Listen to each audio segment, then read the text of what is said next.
विष्णु लोक पहुंचकर श्री हरि विष्णु व लक्ष्मी जी को तारक पुत्रों की कथा सुनाते हैं। नारद जब स्वर्ग लोक में आकर विषादपूर्ण वातावरण देखते हैं तो इंद्र को श्री हरि विष्णु के पास जाने की मंत्रणा देते हैं। देवराज जब विष्णु लोक आते हैं तो वे उन्हें असुरों का धर्म भ्रष्ट करने की मंत्रणा देते हैं। रंभा और मेनका द्वारा तारकाक्ष की तपस्या में विघ्न डालने का प्रयास विफल होने पर क्रुद्ध तारकाक्ष अपने सैनिकों द्वारा दोनों को स्वर्णपुर से नीचे फेंकवा देता है। ईश्वर देवगुरु बृहस्पति देवगण को श्री हरि विष्णु के पास जाने की मंत्रणा देते हैं। देवर्षि नारद भी वहां पहुंचते। संगीत, ये मनमोहक संगीत ये कहां से आ रहा है? जय सुरा सुंदरी सुरा सुंदरी सुरा सुंदरी हो, जय सुरा सुंदरी सुरा सुंदरी सुरा सुंदरी हो। थम गया ना महारुद्र का जाप। ये मादक मनमोहक संगीत की ध्वनि तुम्हारे भ्राता तारकाक्ष के स्वर्णपुर से आ रही है, जो शिव आराधना त्याग कर सुरा और सुंदरी में डूब चुके हैं। जय सुरा सुंदरी सुरा सुंदरी सुरा सुंदरी हो। कौन हो तुम? तुम्हारा मित्र, भला चाहने वाला, जो तुमसे ये कहने आया है कि मृत्यु के भय से कायरों की तरह शिव स्मरण करना तुम जैसे असुरों को शोभा नहीं देता, नहीं देता, नहीं देता, शोभा कदापि नहीं देता। जिसके पुत्र ने तुम्हारे पिता का वध किया, तुम उसी की आराधना कर रहे हो मित्र। जीवन का सुख भोगने और आनंद लेने की अपेक्षा इस तरह तन मन को गलाकर जीवन और समय दोनों क्यों नष्ट कर रहे हो मित्र? मित्र? हाँ, मित्र, जो तुम्हें शत्रु से सावधान करने आया है। तुम्हारे भ्राता तारकाक्ष ने भी इस अनदेखे मित्र का परामर्श मानकर शिव आराधना को त्याग कर सुरा और सुंदरी को कंठ से लगाकर जीवन का सच्चा सुख भोगना आरंभ कर दिया है। जय सुरा सुंदरी सुरा सुंदरी सुरा सुंदरी हो। तो तुम क्यों विलंब कर रहे हो मित्र? सुनकर अच्छा लग रहा है, पर विश्वास नहीं होता कि भ्राता तारकाक्ष। तो स्वर लहरी को सुनो, उस संगीत की स्वर लहरी को सुनो जो तुम्हारे भ्राता तारकाक्ष के स्वर्णपुर से आ रही है। सुनकर नहीं, देखकर विश्वास करूंगा। यदि तुम जो कह रहे हो वो सत्य है तो मैं भी शिव भक्ति त्याग कर भ्राता तारकाक्ष का अनुसरण करूंगा। देखता हूं। जय सुरा सुंदरी सुरा सुंदरी सुरा सुंदरी हो, जय सुरा सुंदरी सुरा सुंदरी सुरा सुंदरी हो।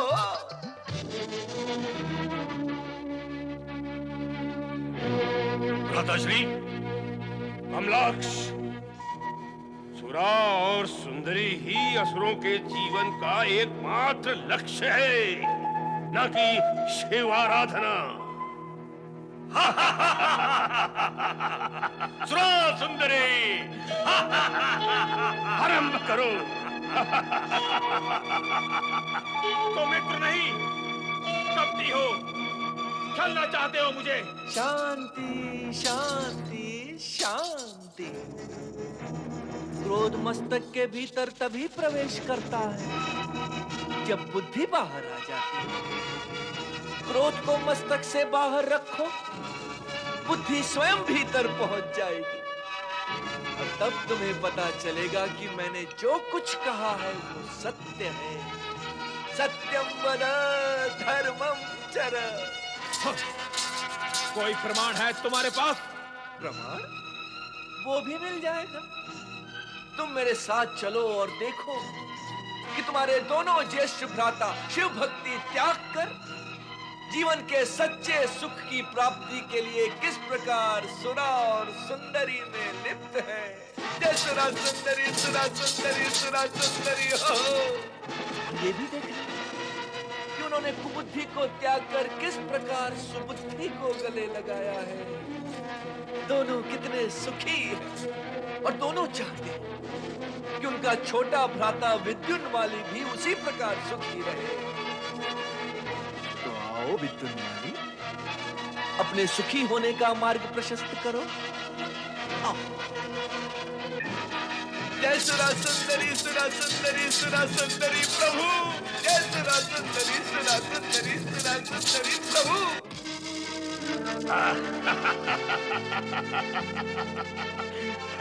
कमलाक्ष, कितना सुख है सुरा और सुंदरी में। हाँ, हम व्यर्थी शिव भक्ति में समय नष्ट कर रहे थे। जय सुरा सुंदरी सुरा सुंदरी सुरा सुंदरी हो, जय सुरा सुंदरी सुरा सुंदरी सुरा सुंदरी हो, जय सुरा सुंदरी सुरा सुंदरी सुरा सुंदरी हो, जय सुरा सुंदरी सुरा सुंदरी सुरा सुंदरी हो, जय सुरा सुंदरी सुरा सुंदरी हो। विद्युन्माली, आओ आओ, तुम मिले चारवाक से। आहा, महापुरुष हैं, महापुरुष। जो हमें नर्क से स्वर्ग में लाया है। इससे भी बड़ा एक और स्वर्ग है जिस पर तुम तीनों भाइयों को मिलकर आक्रमण करना है। आक्रमण करेंगे, अवश्य करेंगे। तुम पहले सुरा पियो।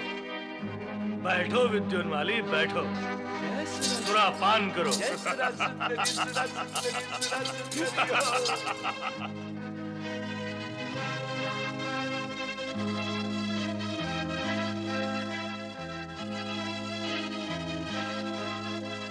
तो तुम भी सुरापान करो मित्र। अरे तुम तो लजा रहे हो। लज्जाशील हूँ, इसलिए लज्जा रहा हूँ। मुझे ये सब नहीं चाहिए। तो फिर तुम्हें क्या चाहिए मित्र? मैं तो तुम्हें स्वर्ग के सिंहासन पर विराजमान देखना चाहता हूँ।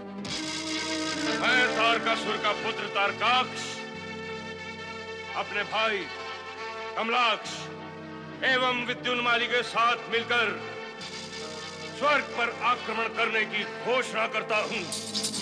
हम आपकी घोषणा का पालन अवश्य करेंगे। हम आज से ही तैयारियां आरंभ करते हैं और अवसर पाते ही आक्रमण करेंगे। जय सुरा सुंदरी सुरा सुंदरी सुरा सुंदरी प्रभु, जय सुरा सुंदरी सुरा सुंदरी सुरा सुंदरी प्रभु, जय सुरा सुंदरी सुरा सुंदरी।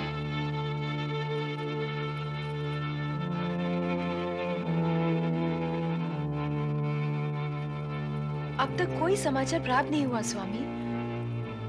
मन में चिंता बढ़ती ही जा रही है। चिंता करके भी हम क्या कर सकेंगे देवी शची? किंतु देवराज, श्री हरि विष्णु ने तारक पुत्रों का धर्म भ्रष्ट कराने के लिए जिस दूत को चारवाक बनाकर भेजा था, उसका समाचार अब तक तो आ जाना चाहिए। संभवतः चारवाक तारक पुत्रों के मायाजाल में फंस गए हैं। ऐसी अशुभ संभावनाओं को क्यों समीप आने देते हैं अग्निदेव? वर्तमान और अनिश्चित परिस्थितियां ही ऐसे विचार उत्पन्न करते हैं देवराज। ठीक कहा वरुण देव, परिस्थितियां ही आज परम सत्य बन गई। स्वामी, अग्निदेव की आशंका सर्वथा निराधार नहीं है। तारक पुत्र धूर्त हैं। उन्हें चारवाक की वास्तविकता का ज्ञान तो हो ही गया होगा। क्या ऐसे में वो उसे जीवित रहने देंगे? देवी शची, तुम भी हमारी चिंता कम करने की अपेक्षा उसमें वृद्धि कर रही हो। ऐसा क्यों सोचते हैं आप स्वामी? जो सत्य और व्यवहारिक है, उससे विमुक्त तो नहीं हुआ जा सकता। जब तक चारवाक अपने लक्ष्य में सफल होकर हमें शुभ समाचार नहीं देता, तब तक मन में आशंकाएं तो जन्म लेती ही रहेंगी। नारायण नारायण नारायण, श्रीमन नारायण नारायण नारायण। प्रणाम देवर्षि। पधारे देव ऋषि। आप प्रकट होते हैं तो ऐसा प्रतीत होता है मानो कि निराशा के बादलों का अंधकार दूर हुआ और सूर्य का प्रकाश प्राप्त हुआ। देवी सची, आज तो आप अलंकृत भाषा बोल रही हैं। इसलिए कि आप भी मधुर भाषा बोलकर कुछ शुभ समाचार सुनाएं। कहें देवर्षि, क्या समाचार है? देवराज, समाचार आपके पक्ष में है। देवराज, चरवाक अपने कार्य में सफल हो गया। तीनों तारक पुत्र शिव आराधना त्याग कर सुरा सुंदरी में लिप्त हो गए हैं। अति उत्तम, अति उत्तम देवर्षि, अति उत्तम। निस्संदेह प्रसन्नता का विषय है, परंतु देवराज, नीतिज्ञ कहते हैं प्रसन्नता के प्रसंग पर प्राणी को अधिक सावधान रहना चाहिए। ठीक उसी प्रकार देवराज, जिस प्रकार प्रसन्नता में धन की गठरी लेकर कोई धनिक निर्जन मन से सावधान होकर जाता है, अर्थात यही देवराज के तीनों तारक पुत्र शिव आराधना त्याग कर तामसिक वृत्ति से ग्रसित होकर स्वर्ग पर आक्रमण करने की योजना बना रहे हैं।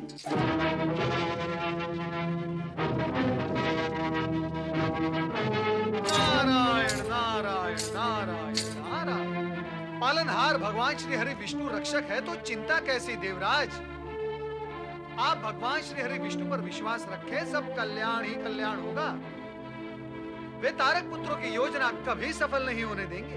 पर देवर्षि, ब्रह्मदेव ने तारक पुत्रों का वध भगवान शिव के हाथों होने का वरदान दिया है। ऐसे में श्री हरि विष्णु हमारी क्या सहायता कर सकेंगे? नारायण नारायण। देवराज, आपका ये कैसे और क्यों आपके ज्ञान पर प्रश्न चिन्ह लगा देता है। क्या आपको इतना भी ज्ञान नहीं कि ब्रह्मा, विष्णु, महेश, इन तीनों की सम्मिलित इच्छा शक्ति से इस सृष्टि का कार्य संचालित होता है? क्या आप इस रहस्य से अनभिज्ञ है कि इन तीनों की इच्छा विभिन्न मार्गों से आकर एक ही बिंदु पर केंद्रित होती है? देवराज, यदि आप इतने सरल और स्पष्ट सत्य से अनभिज्ञ है तो मेरा आगे कुछ कहना या बोलना व्यर्थ होगा। क्षमा करें देवर्षि, क्षमा करें। देवराज का अभिप्राय आपको रुष्ट करने का कदापि नहीं है। भावी चिंता और आकांक्षा के कारण मन की शांति के निमित्त प्रश्न कर लेते हैं। हाँ देवर्षि, आप रुष्ट ना हो। आप जैसे मार्गदर्शक और शुभचिंतक के रुष्ट हो जाने से हमारी क्या गति होगी, उसकी तो कल्पना भी भयावह है। आप हमें क्षमा करें देवर्षि। नारायण नारायण। देवराज, आप सत्य को समझने का तनिक प्रयास करें, तभी आप भावी योजना के लिए उचित निर्णय ले सकेंगे। आप ये न समझे कि तारक पुत्र स्वर्ग की संपदा और ऐश्वर्य से आकर्षित होकर स्वर्ग पर आक्रमण करना चाहते हैं। नहीं, ऐसा कदापि नहीं है, क्योंकि उनके पास स्वर्णपुर, रजतपुर, लोहपुर है, जो स्वर्ग से अधिक सुंदर, भव्य और मोहक भी है। तो देवर्षि, फिर वो स्वर्ग पर आक्रमण करना क्यों चाहते हैं? अपने पिता तारकासुर के वध का प्रतिशोध लेने के लिए ही वे स्वर्ग पर आक्रमण करना चाहते हैं, परंतु इसमें चिंता का कोई कारण नहीं। देवराज, आपको चिंता त्याग कर भगवान भोलेनाथ की शरण में जाना चाहिए तथा उनसे निवेदन करना चाहिए कि हे भोलेनाथ, तारक पुत्र धर्म भ्रष्ट हो चुके हैं, अब आप उन्हें शीघ्र समाप्त कर दें। पर क्या देवर्षि? देवराज, मन में एक इच्छा शेष रह गई है, लगता है वो पूर्ण नहीं होगी। कैसी इच्छा देवर्षि? तारक पुत्र स्वर्ग पर आक्रमण करे उससे पूर्व ही भगवान भोलेनाथ तारक पुत्रों को उनके तीनों त्रिपुर सहित समाप्त कर देंगे। फिर स्वर्णपुर, रजतपुर और लोहपुर देखने की इच्छा मन ही में रह जाएगी। क्या इतने अद्भुत हैं वो तीनों पुर? हाँ देवी सची, कहते हैं दैत्य शिल्पी मायासुर ने अपनी अद्भुत कला द्वारा एक अलौकिक सृष्टि की रचना की है। मैं तो इस उद्देश्य से यहाँ आया था, यदि देवराज मेरे साथ वहाँ चलते तो हम दोनों वहाँ जाकर दैत्य शिल्पी मायासुर से उस अद्वितीय कला के दर्शन कराने का अनुरोध करते। असुरों के घर में, अर्थात शत्रु के घर में जाना चाहते हैं आप देवर्षि? परिणाम सोचा है आपने? नारद परिणाम सोचकर ही कार्य करता है देवी सची। क्या आपको मेरी बुद्धि पर तनिक भी विश्वास नहीं है? नारायण नारायण। जब यहाँ मेरी बुद्धि पर संदेह किया जाता है तो मैं क्यों चला आता हूँ यहाँ परामर्श देने? भविष्य में कदापि नहीं आऊंगा। ठहरे देवर्षि, आप तनिक सी बात से रुष्ट होंगे तो भावी कार्य कैसे पूर्ण होंगे? देवी शची, हम वहां जाकर दैत्यासुर माया शिल्पी से पूर्ण आश्वासन पाकर ही उन पुरों में प्रवेश करेंगे, अन्यथा नहीं। हाँ स्वामी, शत्रु के समीप तो सुरक्षा की व्यवस्था आवश्यक ही है। मेरा विचार है अग्निदेव, वरुण देव और मेघदेव के साथ साथ देवगण आपके साथ रहते तो मैं भी आश्वस्त होती। अवश्य, हमें भी तो त्रिपुर देखने हैं। देखें तो मायासुर ने कैसी अद्भुत सृष्टि की है। 1 से 2, 2 से 5। चलो हम सब चले मायासुर के पास। नारायण नारायण।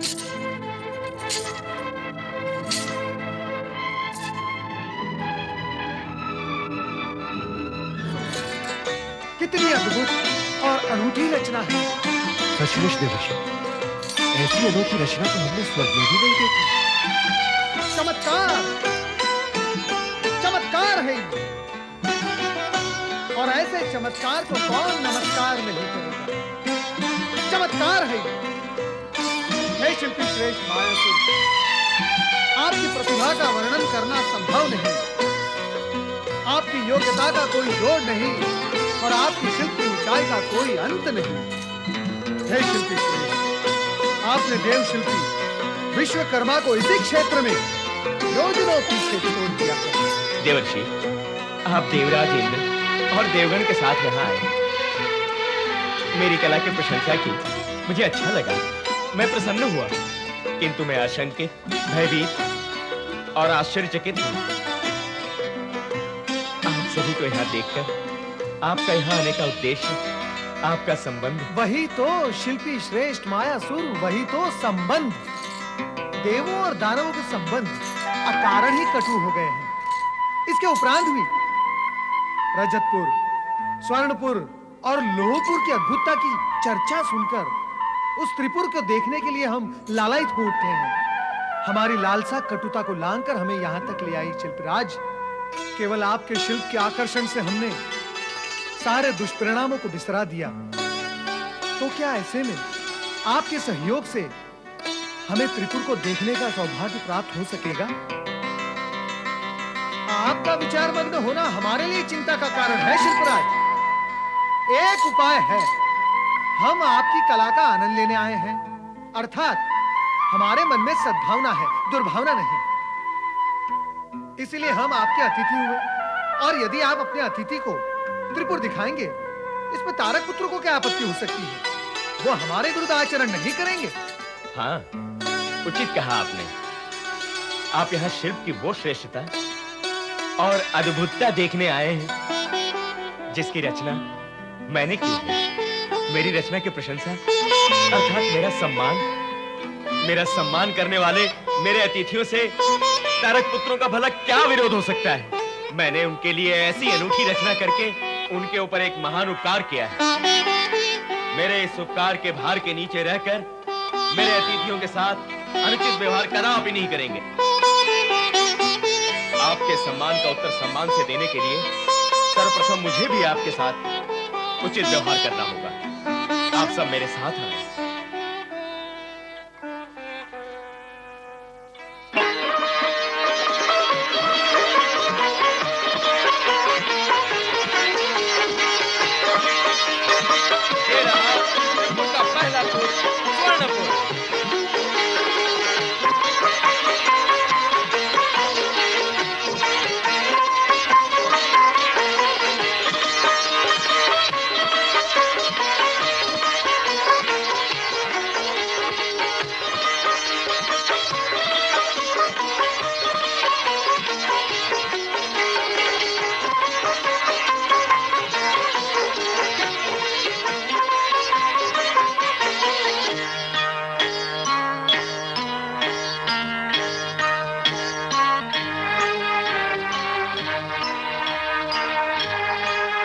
देवताओं का राजा इंद्र और देवताओं का ऋषि नारद, अवश्य ही ये लोग यहाँ कोई भेद लेने के लिए आए हैं। चलो महाबली को सूचना देते हैं।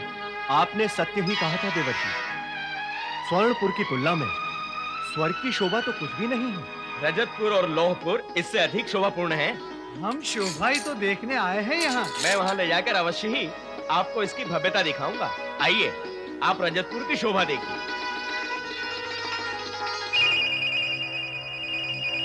महाबली असुरराज तारकाक्ष की जय हो। कहो, क्या समाचार लाए हो?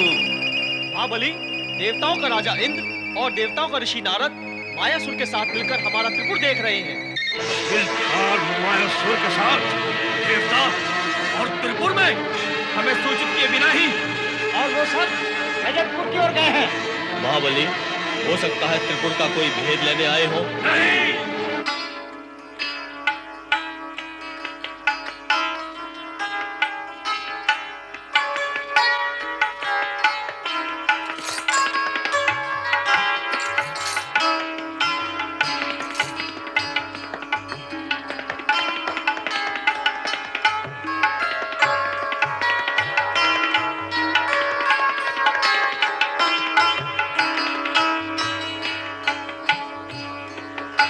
ये रजतपुर तो स्वर्णपुर से भी अधिक भव्य है। शिल्प और कला का तो अनूठा योगदान है ये।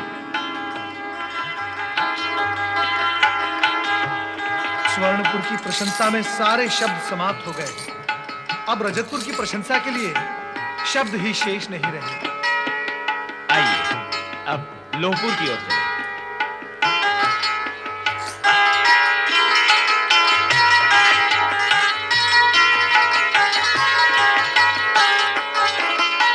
आइए, बधाई।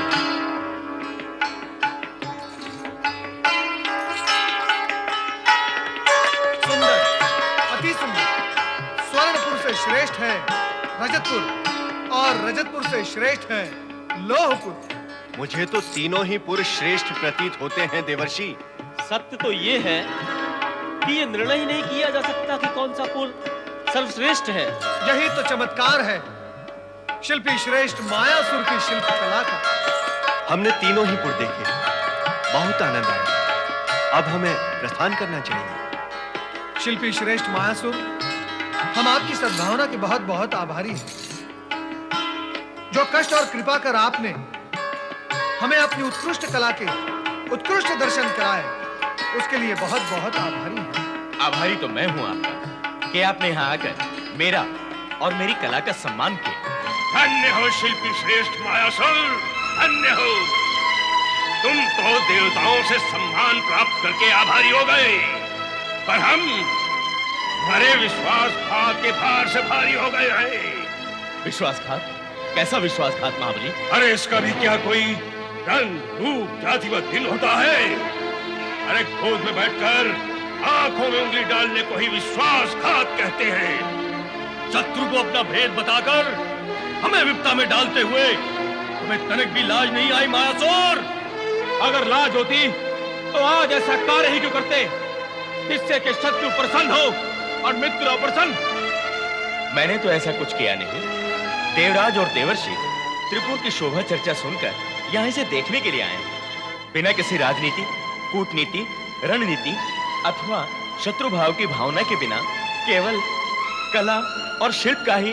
बस मायासुर बस, तुम्हारा भेद खुल चुका है। तुम शत्रुओं से मिल चुके हो। ये शत्रु नहीं है दैत्यराज, हमारे अतिथि हैं। हमारे साथ विश्वासघात करने वाले के अतिथि तो हमारे शत्रु ही हो गए, और हम दैत्य तो फिर अपने स्वार्थ और रक्षा के लिए अपने मित्र का भी वध कर डालते हैं। फिर अपने शत्रुओं को जीवित कैसे छोड़ेंगे? नहीं, मैं ऐसा कदापि नहीं होने दूंगा। और अगर ऐसा होता है तो ये देवताओं के साथ विश्वासघात होगा। मैंने कुछ किया नहीं तो इस ओर से मुझ पे आरोप लगा है, और अब मैं कुछ नहीं करूंगा तो इस ओर से मुझ पर विश्वासघात का आरोप लगेगा, जो सत्य होगा। नहीं दैत्यराज, आप ऐसा कुछ नहीं करेंगे। मैं आपको विश्वास दिलाता हूँ कि मेरे मन में आपके प्रति कोई दुर्भावना नहीं। भ्राता तारकाक्ष, शिल्पी मायासुर हमारे तीनों पुरों का निर्माता है। इसके अतिथियों का वध करने से वो असंतुष्ट हो गया तो हमारे तीनों पुरों को ध्वस्त भी कर सकता है। नीति से कार्य करें। हम तुम्हारी बात मान लेते हैं शिल्पी मायासुर कि तुमने हमारे प्रति विश्वासघात नहीं किया। अब तुम भी हमारी बात मान लो कि हमारे ये शत्रु यदि यहाँ से लौट गए तो हमारा प्राणघात निश्चित है। अतः हम इनका वध नहीं करेंगे, किंतु इन्हें बंदी बनाकर अवश्य रखेंगे।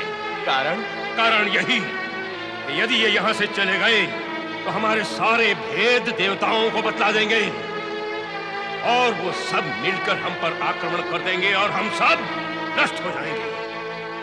तुम, मैं, ये भव्य त्रिपुर, कुछ विशेष नहीं रहेगा। इसलिए सभी की रक्षा और हित में यह आवश्यक है कि इन सबको यहाँ बंदी बना के रखा जाए। इनके साथ साथ यहाँ का भेद भी यही बंद रहेगा और हम सब सुरक्षित रहेंगे। आप मेरी विवशता समझें और मुझे क्षमा करें। यदि ये सत्य है कि आप भेद लेने आए हैं तो न आप अतिथि और न मैं विश्वासघाती। ये सत्य नहीं है शिल्पराज, ये सत्य नहीं है। सैनिकों, बंदी बना लो इन कपटी देवताओं को, काल कोठरी में डाल दो इन्हें। आज से इन सब का अंजल भी बंद। ले जाओ इन्हें।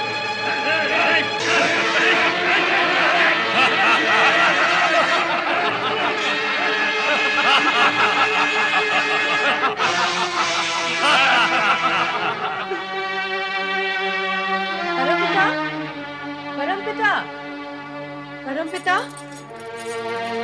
परमपिता। इंद्राणी, कहो इंद्राणी, तुम इतनी व्यग्र और व्याकुल होकर कहाँ जा रही हो? क्या बात है? व्याकुलता अकारण तो नहीं होती है परमपिता। बहुत समय से देवराज देवलोक में नहीं है। त्रिपुर देखने गए थे, आज तक लौटे नहीं। वहां क्या हुआ क्या नहीं, कुछ भी ज्ञात नहीं है। कृपा कर ये बताएं परमपिता कि वे कहाँ हैं और किस स्थिति में हैं।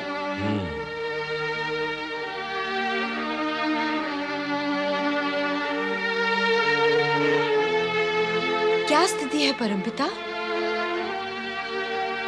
दयनीय स्थिति है देवी। तो व्याकुलता के पश्चात अब चिंता का भी कारण है? हाँ, तुम्हारे लिए भी और मेरे लिए भी। तुम्हारे पति देवराज इंद्र तथा मेरा मानस पुत्र नारद और देवगण सभी इस समय लोहपुर के कारावास में बंदी हैं। बंदी है लोहपुर में?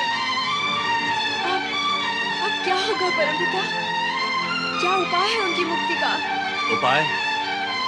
उपाय भगवान शिव शंकर के अतिरिक्त और कौन कर सकता है? वे ही उद्धार करेंगे सब।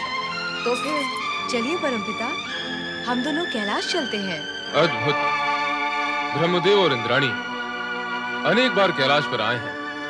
इंद्राणी सदा देवराज के साथ और ब्रह्मदेव सदा देवराज व देवगण के साथ ही आते रहे हैं। ये प्रथम अवसर है जब दोनों साथ साथ आए हैं। सब कुशल मंगल तो है ना? नहीं देवेश्वर, नहीं। न कुशल है न मंगल है। मैं पति वियोग से और ब्रह्मदेव पुत्र वियोग से पीड़ित हैं। वियोग अर्थात अब आप दोनों योग चाहते हैं। स्वाभाविक है भोलेनाथ।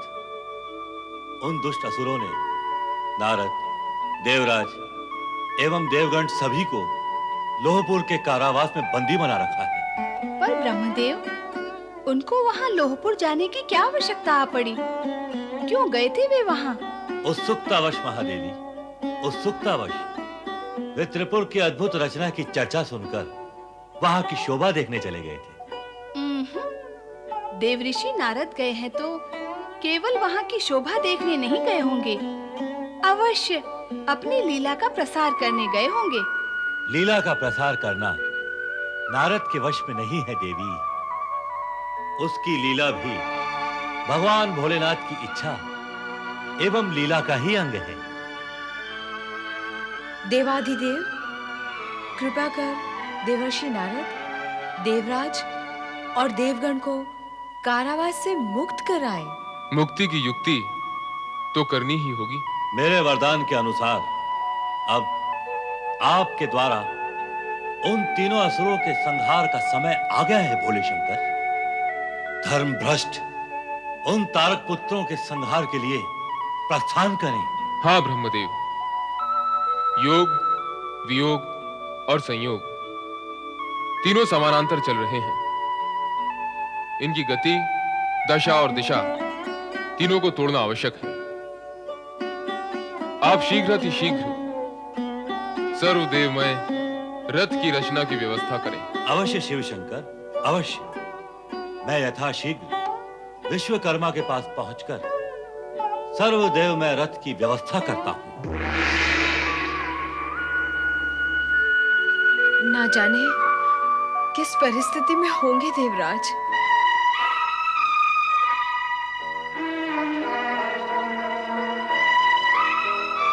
शची की आशंका सत्य सिद्ध हुई। हम शत्रु द्वारा बंदी बना लिए गए हैं। अब यदि भगवान शिव ने त्रिपुर को भस्म किया तो साथ हम सब भी भस्म हो जाएंगे। कुछ उपाय करें देवर्षि, कुछ उपाय करें।